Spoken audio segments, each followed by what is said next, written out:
구불구불한 언덕과 속삭이는 숲 사이에 자리 잡은 왕국에서 한 왕이 고귀하면서도 고통스러운 마음으로 나라를 다스렸다. 왕은 국정에 있어 현명했지만 사소한 일에도 쉽게 불타오르는 격한 성정을 가지고 있었다. 잘못 놓인 잔, 늦게 도착한 보고서 또는 하인의 어설픈 걸음걸이만으로도 날카로운 말과 우렁찬 고함이 궁전의 웅장한 복도를 메아리쳤다. 신하들, 고문관들, 심지어 가장 용감한 기사들조차 조심스럽게 행동하며 왕의 분노가 언제 터질지 모르는 두려움 속에서 하루를 보냈다. 궁정의 공기는 긴장으로 무거워졌다. 매번 분노의 폭풍이 지나고 나면 왕은 자신의 방으로 물러나 후회로 가득 찬 마음을 안고 있었다. 그는 자신을 섬기는 이들의 눈에 담긴 두려움을 보았고 자신의 성미가 왕국에 들이운 압박을 느끼며 변하고 싶었다. 하지만 아무리 노력해도 그의 내면의 불길은 다시 타올라 결심을 태워버렸다. 분노와 후회의 악순환은 그를 지치게 했고 마침내 지치고 절망한 어느 저녁, 그는 왕국에서 가장 존경받는 현자를 불렀다. 현자, 조용한 지혜로 빛나는 눈을 가진 노인은 왕의 고백을 조용히 들었다. 왕은 더 나은 사람이 되고 싶고 인내와 품격으로 나라를 이끌고 싶다고 말했지만 자신의 성정이 길들여지지 않는 야수 같다고 털어놓았다. 현자는 수염을 쓰다듬으며 깊이 생각하더니 아무런 판단도 내리지 않고 맑은 액체가 담긴 작은 병을 건넸다. 그는 왕에게 이 병을 항상 지니고 다니며 화가 치밀 때마다 혀에 5방울을 떨어뜨리고 10분 동안 입을 다물라고 지시했다. 만약 입을 열면 현자는 경고했다. 약의 효능이 사라질 것이라고. 왕은 어떤 해결책이든 간절히 원하며 감사히 병을 받아들고 그것을 구명줄처럼 꼭 쥐었다. 다음 날 왕이 대전에서 회의를 주재하던 중 한 전령이 보고서를 올리다 실수로 잉크를 테이블에 쏟았다. 익숙한 열기가 왕의 가슴에서 치솟았고 그의 손은 왕좌의 팔걸이를 세게 움켜쥐었다. 하지만 그는 현자의 말을 떠올렸다. 병을 꺼내 조심스럽게 5방울을 혀에 떨어뜨렸다. 액체는 맛도 없고 차갑고 별다를 것 없었지만 그는 입술을 굳게 다물고 지시를 따르기로 결심했다. 10분 동안 그는 침묵을 지켰고 신하들은 불안한 눈빛을 주고받으며 평소의 폭발을 기다렸다. 하지만 아무 소리도 들리지 않았다.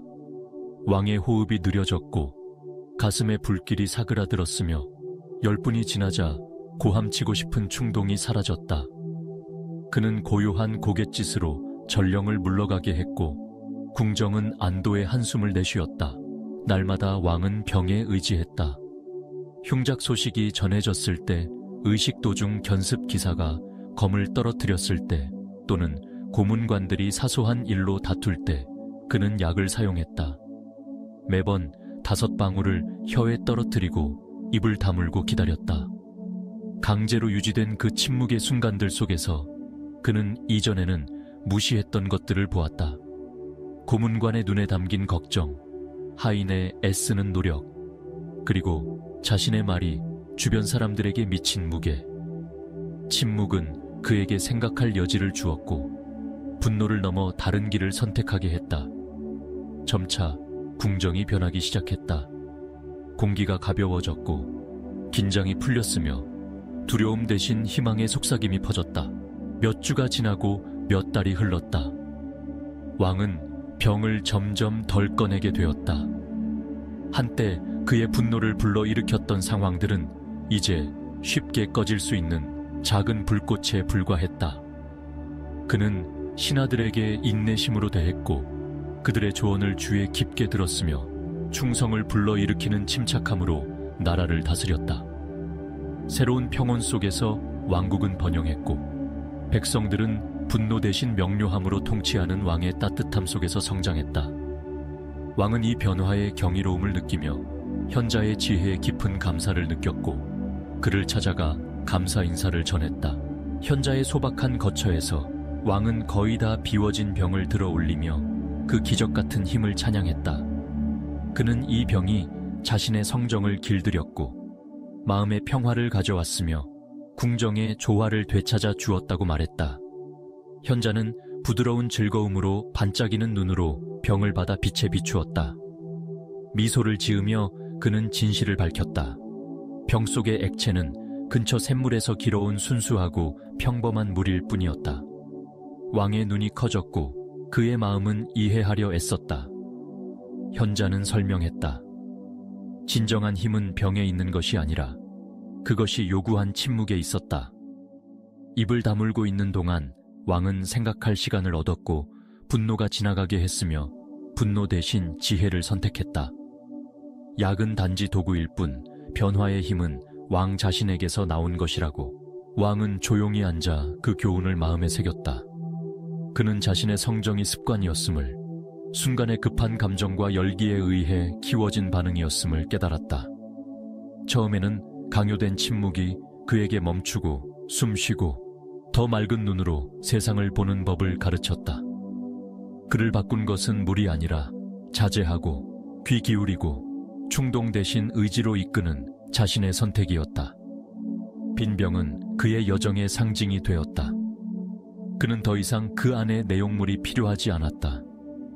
그는 자신 안에서 침묵을 찾는 법을 배웠기 때문이다. 그날 이후 도전이 닥칠 때마다 왕은 멈추었고 감정의 폭풍이 지나가기를 기다린 후 행동했다. 한때 두려움의 장소였던 그의 궁정은 신뢰와 협력의 안식처가 되었다. 왕의 변화에 영감을 받은 왕국 백성들은 그의 인내를 본받기 시작했고 세대를 이어 나라를 강하게 만드는 이해의 문화를 키웠다. 왕의 유산은 정복이나 화려함이 아니라 더 조용하고 깊은 승리였다. 그는 내면의 불길을 다스렸고 가장 완고한 결점도 규율과 성찰로 극복할 수 있음을 증명했다. 현자의 물에서 얻은 교훈은 궁전 너머로 퍼져 모든 이에게 진정한 힘은 말 사이의 여백, 멈추는 선택, 그리고 변할 수 있는 용기에 있음을 일깨웠다.